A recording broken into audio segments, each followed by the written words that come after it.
Dictation 80 शब्द प्रति minute. 5 second बाद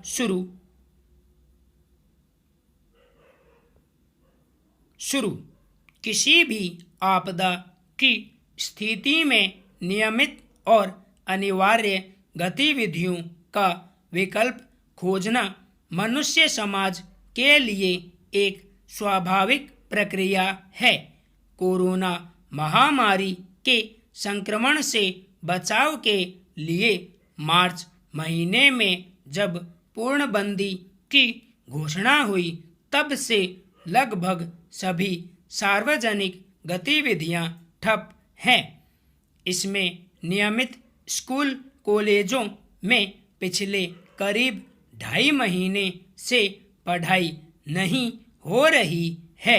ऐसे में विद्यार्थियों के भविष्य पर इसका सीधा असर पड़ सकता है। इसलिए फिलहाल इसका विकल्प यह निकाला गया है कि जहां तक संभव हो सके शिक्षक ऑनलाइन कक्षाएं संचालित करें।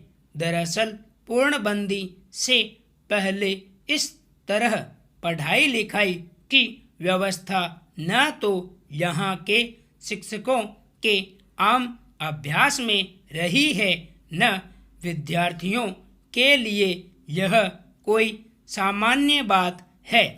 स्कूलों के फिर से खुलने को लेकर लंबे समय तक चलने वाली अनिश्चितता की वजह से इस पद्धति की शुरुआत की गई, लेकिन बहुत कम दिनों के भीतर ही इस व्यवस्था को लेकर कई गहरे सवाल उठने लगे हैं।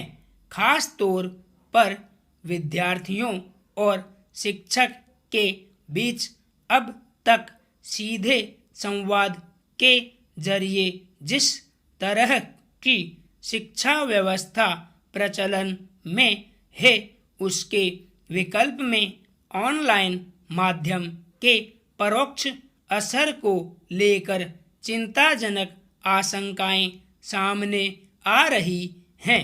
मसलन प्रख्यात वैज्ञानिक के कस्तूरीरंगन ने खास तौर पर ऑनलाइन कक्षाओं की अवधारणा से असहमति जाहिर करते हुए कहा है कि प्रत्यक्ष शारीरिक और परस्पर मानसिक जुड़ाव महत्वपूर्ण होता है और इसके अभाव में बच्चों के भीतर चंचलता और रचनात्मकता के विकास पर विपरीत असर पड़ता है।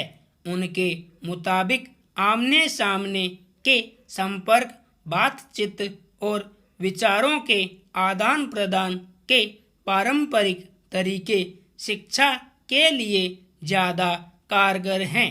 भारत में अब तक शिक्षा व्यवस्था में जो पद्धतियां अमल में रही हैं, यहाँ का समाज जिस तरह निर्मित हुआ है, घर और आस पड़ोस का जैसा वातावरण होता है, उस लिहाज से देखें तो बच्चों के सामान्य विकास के लिए शिक्षक विद्यार्थी के बीच सीधे संवाद से लेकर स्कूल के माहौल का महत्व समझना मुश्किल नहीं है। सवाल है कि जिस उम्र में बच्चों का दिमाग और सोचने समझने की क्षमता आकार ले रही होती है, उसमें उनकी ग्राह्य क्षमता को पूरी तरह एक तरफा और तकनीक आधारित व्यवस्था पर छोड़ देना कितना सही होगा। संभव है कि सरकारी और निजी क्षेत्र में चलने वाले स्कूल कॉलेजों के मामले में सीमित संसाधनों से काम चलाया जा सकेगा, लेकिन इस विकल्प को एक आम प्रणाली बनाने की कोशिशों के पहले क्या इसके असर का आकलन कर लिया गया है। अभी तो सबसे गंभीर सवाल यही उठा है कि अगर ऑनलाइन कक्षाओं पर निर्भरता बढ़ती है तो देश की कितनी बड़ी आबादी शिक्षा व्यवस्था से बाहर हो जाएगी और इसका खामियाजा समाज के किस तबके को उठाना पड़ेगा। हाल ही में केरल से एक खबर आई थी कि घर में कंप्यूटर या स्मार्टफोन जैसा कोई संसाधन नहीं होने की वजह से 9वीं की एक छात्रा की ऑनलाइन कक्षा छूट गई और आगे भी ऐसा ही चलने के क्रम में पूरी पढ़ाई छूट जाने के डर से उसने आत्महत्या कर ली। प्रथम दृष्टया यह आम घटना नहीं लगती है, लेकिन सच यह है कि आज भी देश में बड़ी तादाद में परिवारों के पास जरूरी तकनीकी संसाधनों का अभाव है और वे अपने बच्चों के शिक्षा व्यवस्था से बाहर हो जाने को लेकर आशंकित हैं।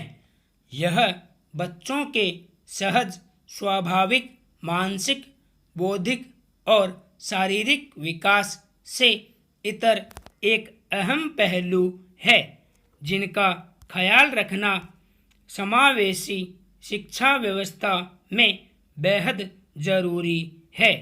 संपूर्ण विराम।